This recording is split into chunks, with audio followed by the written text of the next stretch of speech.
नमोस्तु नमोस्तु नमोस्तु। महाराज श्री, धर्म के विषय में मेरी समझ बहुत कम है, लेकिन इतना ज़रूर जानती हूँ कि धर्म का जो मूल है वो आध्यात्मिकता में होता है। लेकिन आज जैसा मैं देखती हूँ कि विधि विधानों और औपचारिकताओं की पूर्ति में हम धर्म में से आध्यात्मिकता को कहीं पीछे छोड़ते जा रहे हैं। महाराज श्री, मेरे जैसे नवयुवक युवतियाँ जो बाहर रह के काम करते हैं, वो अगर धर्म के विधि और नियमों का पालन नहीं कर पाते पर आध्यात्मिकता की ओर ज़रूर बढ़ना चाहते हैं, उनके लिए मार्ग प्रदर्शन करें। नमोस्तु महाराज श्री। जैसे कोई व्यक्ति पढ़ाई करता है, पढ़ाई नौकरी नहीं है, लक्ष्य तो उसका आजीविका चलाना है, लेकिन पढ़ाई कितने तन्मय के साथ करता है। पढ़ाई में कुछ भी आनंद नहीं है, पढ़ाई में कोई धन नहीं मिलता, पढ़ाई में आजीविका नहीं होती, पढ़ाई में खर्च होता है, मन तन धन सब कुछ खर्च होता है, कुछ भी उपलब्ध होने वाला नहीं मिलता है जब सर्विस लग जाती है तब। लेकिन उस सर्विस तक पहुंचने के लिए पढ़ाई अनिवार्य है।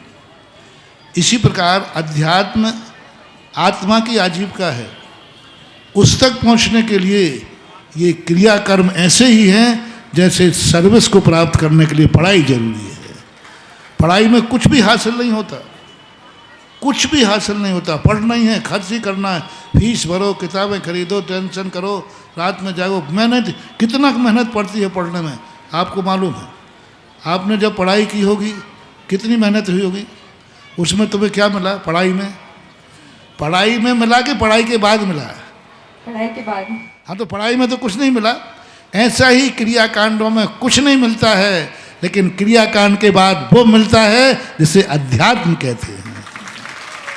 तो अध्यात्म, पढ़ाई के बिना जैसे नौकरी पाना असंभव है, ऐसे ही क्रियाओं के बिना अध्यात्म पाना भी असंभव है। कोई कहे कि महाराज जी मेरा पढ़ने में मन नहीं लगता, मैं पढ़ नहीं सकता, मेरे लिए पढ़ने की अनुकूलता नहीं है, मेरी पढ़ने की बुद्धि नहीं है, मैं बिना पढ़े IAS ऑफिसर बन जाऊँ, ऐसा कोई उपाय? क्योंकि मेरा पढ़ने में कोई मन नहीं लगता, मेरी बुद्धि नहीं है, लेकिन मुझे IAS ऑफिसर बनना है, तो असंभव है। इसी प्रकार कोई कहे मैं क्रियाओं में मेरी रुचि नहीं है, पूजा पाठ में मेरी रुचि नहीं है और मैं अध्यात्म का आनंद लेना चाहती हूँ, तो ऐसा कोई साधन नहीं है। जो साधन है भले उसमें सुख नहीं है, लेकिन सुख के लिए कष्टदायी साधन भी अपनाना पड़ता है, जिसमें कुछ नहीं मिलता है फिर भी उसके बाद जो मिलता है। ऐसे कार्य को आप लोग भी करते हैं, इसी कारण के लिए ये हमारी क्रियाएं रखी गई हैं।